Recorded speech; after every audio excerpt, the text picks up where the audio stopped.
Good morning, good morning, good morning, Pink Fam. So today is Monday, October 4th. And number one, I wanted to come in and just say good morning and kind of tell you what I've done thus far and what today is going to look like. So I've already dropped my daughter off at school. So we did that whole thing, breakfast and all that good stuff. And I came back, I had my cup of coffee, which is kind of like my little energizer for the day.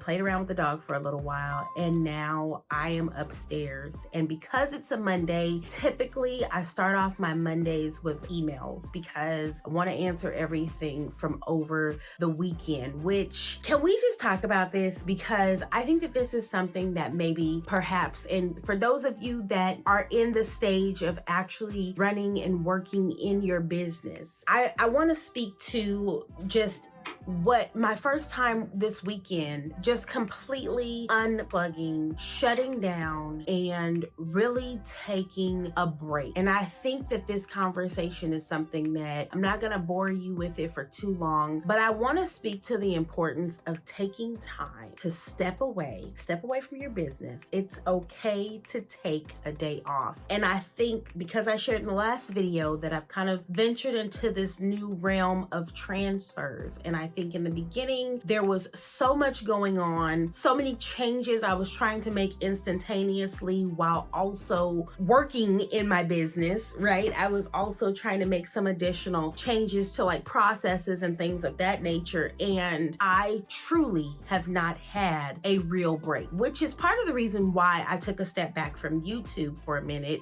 Just because for the business aspect of running my business, as far as the transfers are concerned, became very time consuming. But in the beginning, it was more so just trying to refine my processes, to constantly try and improve. And so the minute I would notice something that, okay, this is an area that we can improve upon, that was kind of where my energy flowed. And this was the very first weekend that I can truly tell you I've taken off. And I think that this is a conversation that more needs to happen more, and we need to kind of normalize, like, it's okay to take a break. But here's the caveat, and this is why I'm talking about it, because I am kind of surprised at the response.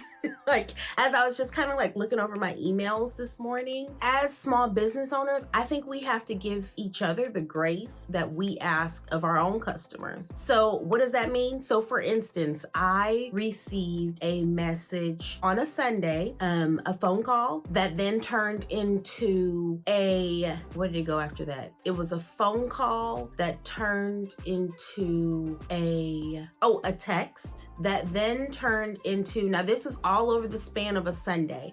I received the phone call Sunday. Then the text came later, and about 10:30 at night, this is what I'm looking at, I kid you not, there was a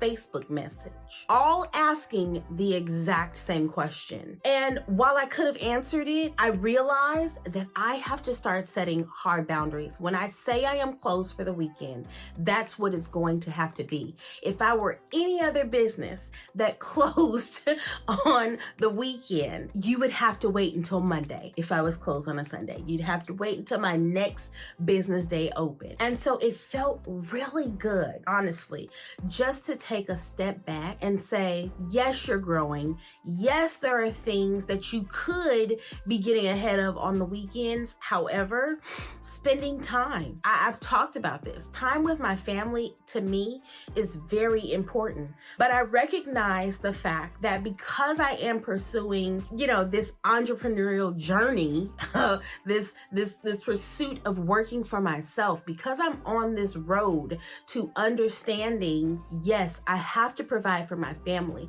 And so during the week I am on, but when it comes time for me to close and for things to, kind of wind down and me to relax and clear my mind and spend time with family and do some of the things that I want to do, I have to allow myself to take that time. And so, this is my first first day back since Friday in the office. So we have some emails to answer, quite a few emails. I have texts to return and things of that nature. Just as I was looking through, I also received quite a few orders this morning as well. So I'm going to be printing out all of the orders that I got over the weekend up until today. And hopefully the later part of this day, I will be able to run transfers. But we got to get going because this is parent teacher conference week. And so my daughter gets out earlier every day this week because of that. So I try and get as much done as I can before she gets out of school. So when she does get out of school, I can spend time with her, talking about her day, seeing how things went, talk about the classes, any homework, just be present, not to mention my husband works nights. So he's typically up around noon, 1 o'clock. And I always like to check in with him because we work together in this business. And so that's kind of our time to catch up on anything that we want to talk about as it's related to the business or our home. So at any rate, I wanted to come in, I wanted to say happy Monday, and I wanted to talk to you before I got started on my emails. So now let's head on over to the emails.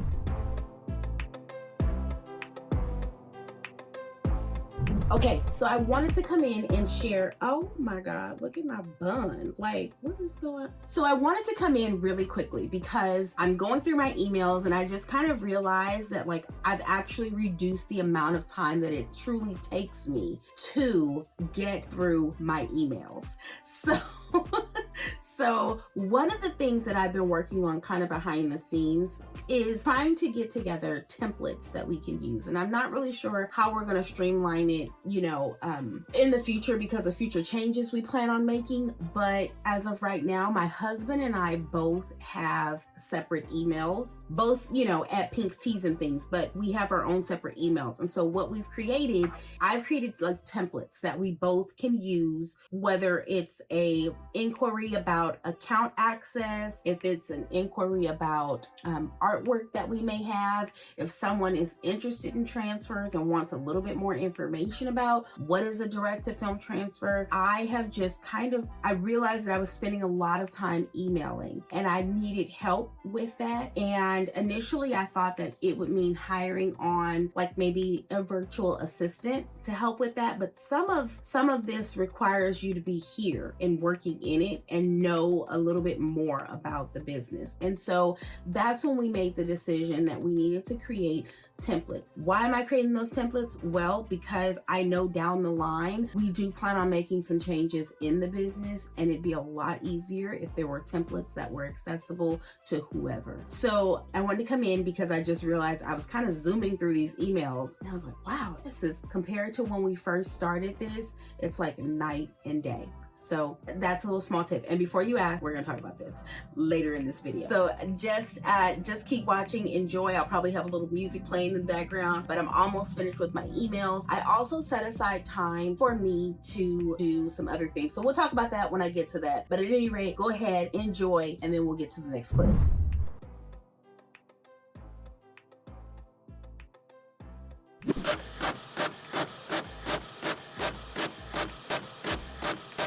Okay, here we go. Another little tidbit as I'm doing this. I also have a section, or not a section, I have an app installed on my Shopify store where you're able to leave reviews. And let me tell you, sometimes it feels like a thankless job. And it's not that I need anyone to thank me for it, but to hear just how you are impacting someone else's business. Not only are you supporting my business, but how am I supporting your business by providing you with these transfers? I think that for me is what kind of touches me. So when I get the reviews where someone is just thank you for providing this, or when I get the emails that say that, it kind of tugs at my heartstrings just a little bit. But it also kind of helps tighter those not so favorable emails that you can receive if, and a lot of times those emails come just from not reading, but that's neither here nor there. It's all about customer service. And so I'm always going to try and, do my best to do right by anyone that supports my business within reason. So I had to come in and share that because this one just really kind of got me a little bit choked up. Okay, back to the video.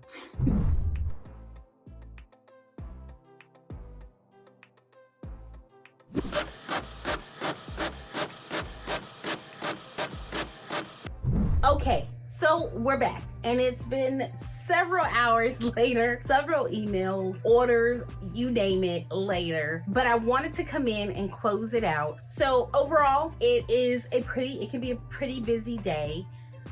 Just running this transfer business day to day, troubleshooting customer service, while also filling orders, ensuring that, we are getting things shipped out in a timely manner and things of that nature. So I'm extremely tired, but I still have more transfers to run. And I know I said that we were going to talk about what's in the room, but I think I'm going to save that for later because I really want, and by later, I mean tomorrow, because I really want to be able to kind of talk about the equipment and kind of give you some information about it thus far, things that I've gathered about the use of the equipment thus far. So as promised in the first video, I am now going to go to the comments and I'm going to answer a few questions, and I'll probably have the questions somewhere in this region for you. So the first question comes from Teri Jones, who said, "Great video. Thank you, Teri. Thank you, thank you, thank you. Would this work for 4X,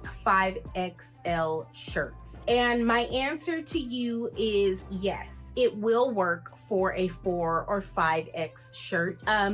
Mainly because I do have that 24-inch roll. I have the capability to go as large as a 24-inch roll, I should probably say. But even on my 17-inch printer, the P800 that I had, I totally think that was capable of making a wider print as well, and longer if needed. So keep that in mind. With the 7880, you can go up to a 24-inch. With the P800, I was able to print up to 17 inches wide, and I typically would kind of scale it around the 17-inch mark, somewhere around 16.5. Maybe I might be able to get away with like a 16.75 print, but ultimately that I think either machine could do that. So hopefully that answers your question. Okay, question number 2 comes from Scaredy Cat. Scaredy Cat asks, "Do you preheat the oven before curing?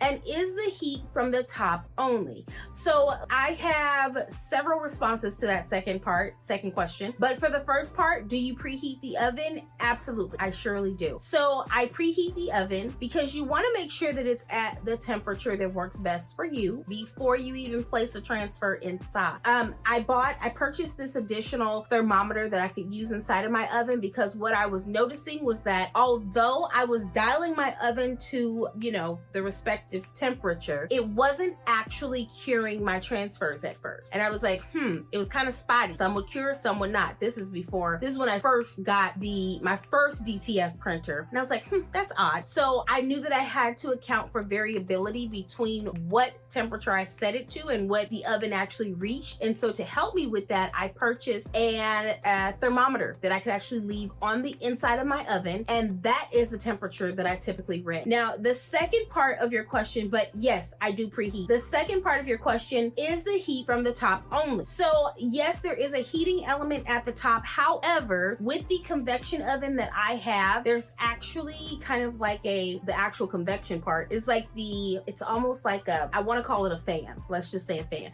But what it does is it evenly distributes that heat all throughout the oven. I mean, just like a regular convection oven. That's why they're so wonderful to bake with, because you're not going to burn like when you're baking pastries, for instance. It will keep that temperature pretty even all around the item. And it did the same thing for my transfers with my convection oven that I have here in my office. It was pretty much the same principle. Towards the latter part of running the convection oven, and when I say latter part, I mean as of recently, I placed my second grate inside of the oven. And so I was using 2 grates at a time to cure my transfers. So hopefully that answers your question. And let's see, I'm going to do one more. Ooh, okay. One more question here. Let's see.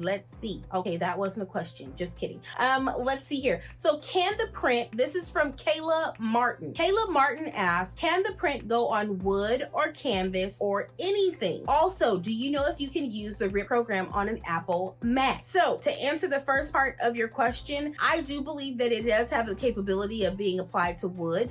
However, I do know with canvas, it should be able to be applied to canvas as well. I think this is one of the most commonly asked questions as far as what can this be applied to? And I think think it's because a lot of people are in the mindset of sublimation and they're thinking about, okay, do I need a polyester content? You know, what's the deal with this DTF? Do I have to have polyester fabric in, you know, some sort of blend or 100% polyester? And the answer is no. DTF can be placed on 100% cotton, 100% polyester, cotton poly blends, nylon, you name it. I've seen it applied on so many different mediums. And actually, if you end up searching here on YouTube, if you look up YouTubers such as The Best Uni, I've seen The Best Uni use DTF on yoga mats, car seat covers. So when you ask me, are there limits? I'm gonna say everything has limits, but for DTF, I see very true. So it depends on what you're looking for. But as far as to answer the first part of your question, I do believe that it can be. I have not myself applied them to either one of those. However, I do believe